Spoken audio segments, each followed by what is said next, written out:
Otep à tous, bien-aimés frères et sœurs. Pour une fois, je soutiens la politique de Donald Trump en Afrique, notamment au Congo-Brazzaville.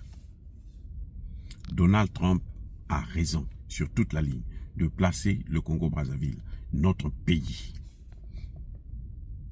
sur la liste noire des États terreaux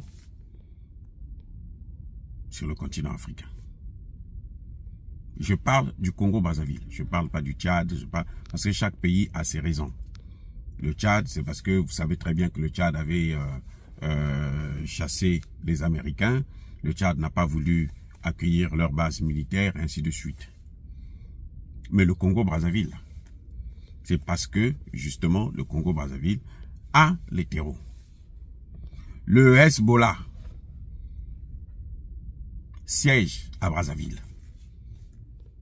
Les Libanais, je vous avais déjà dit ça dans une vidéo, ça fait très longtemps, où je disais que quand vous prenez le centre-ville de Pointe-Noire,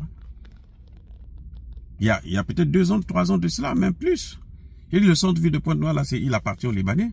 C'est pareil pour Brazzaville. Si vous voulez louer un espace pour, je sais pas moi, avoir un petit business, un magasin, des trucs comme ça, vous devrez passer par les Libanais. Parce que ça leur appartient maintenant. Oui. Le Congo aujourd'hui n'a plus rien. Le gouvernement congolais là. Les Congolais souffrent là, c'est pourquoi. Pourquoi les Congolais souffrent? Vous croyez qu'un pays comme le Congo-Brazzaville, les gens peuvent être comme ça, malheureux, ils n'ont pas de travail, ils ne mangent pas, ainsi de suite? Mais c'est parce qu'il y a un problème. Le Congo ne nous appartient plus.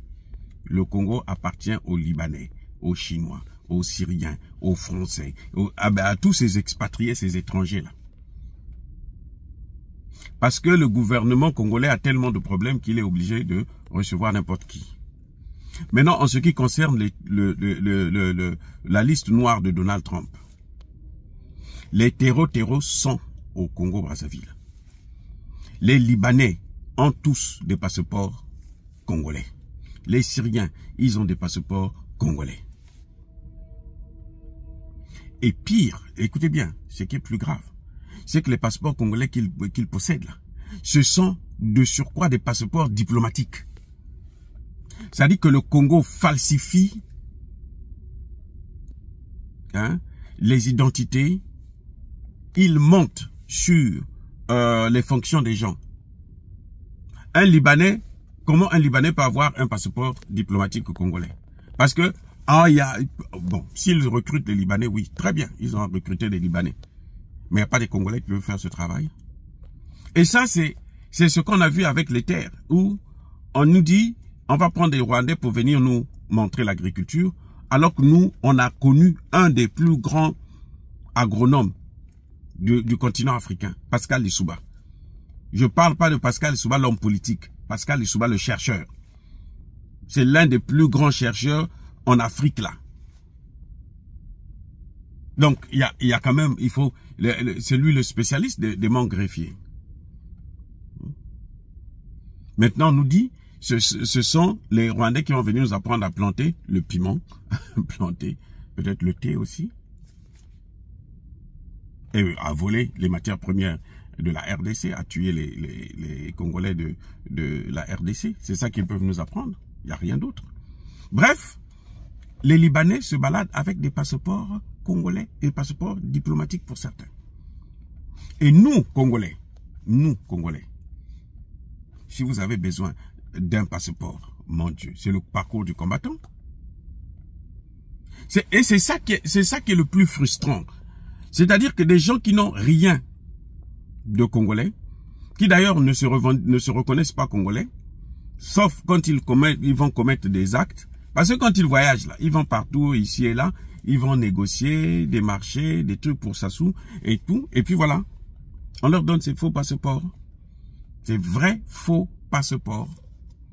Alors que nous les Congolais, quand vous arrivez, il n'y a pas de carton.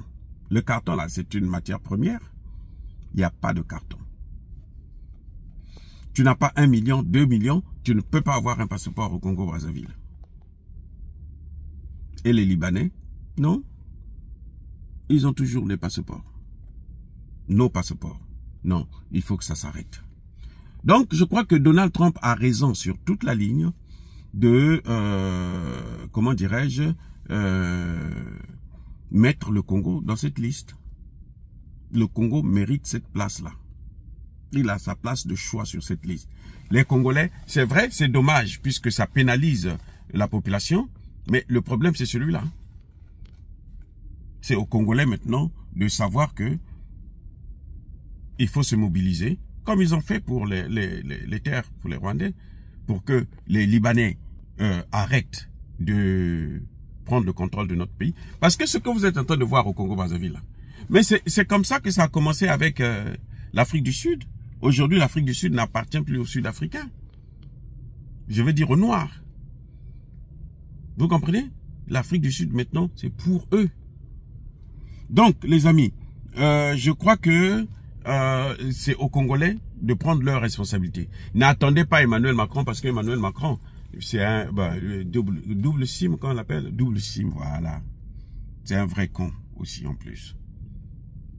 Vous voyez? Donc, les amis, en tout cas, une fois de plus, je crois que pour la première fois, je donne raison à 100% à M. Donald Trump d'avoir empêché de fermer la porte aux Congolais pour les visas. Ils n'ont qu'à rester au Congo, se mobiliser pour se débarrasser d'un homme qui est en train de pourrir leur pays, qui est en train de vendre le pays. Les amis, le Congo là, hein, ce n'est plus pour nous.